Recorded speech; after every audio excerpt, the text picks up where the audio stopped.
দর্শক, আপনারা দেখছেন যে ফরিদপুরের ভাঙ্গা উপজেলার তুজারপুর ইউনিয়নের সরাইবাড়ি এলাকায় দুই পক্ষের মধ্যে সংঘর্ষ চলছে।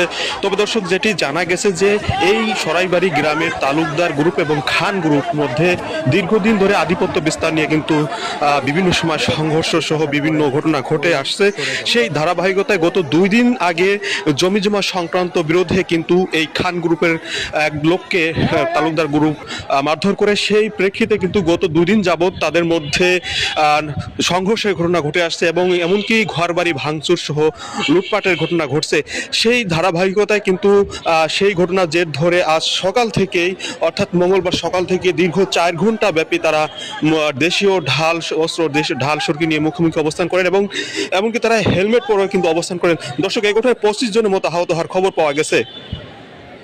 আমাদের কাছে যে তথ্য রয়েছে সেটা হচ্ছে যে জমি জায়গার কে কেন্দ্র করে দুই পক্ষের ভিতরে দ্বন্দ্বের সৃষ্টি হয়। তারই জের ধরে আজকে সকালে দুই পক্ষের ভিতরে উত্তেজনা দেখা দেয়। এই সংবাদ পেয়ে আমরা থানা পুলিশ, আমি সহ আমার অফিসার ফোর্স ঘটনাস্থলে দ্রুত চলে আসি। আসার পরেই স্থানীয় যারা প্রতিনিধি ছিলেন, স্থানীয় যারা সুধী সমাজের লোকজন ছিলেন, ওনারা আমাদেরকে সহায়তা করেছে। ওনাদের সহায়তায় আমরা পরিস্থিতিটা নিয়ন্ত্রণে আনতে সক্ষম হয়েছে। বর্তমানে পরিস্থিতি স্বাভাবিক রয়েছে, গাড়ি চলাচল স্বাভাবিক আছে। আপনারা দেখছেন পরিবেশ সম্পূর্ণ। হতাহতের তথ্য এখন পর্যন্ত আমাদের কাছে নাই। পরিস্থিতি নিয়ন্ত্রণে।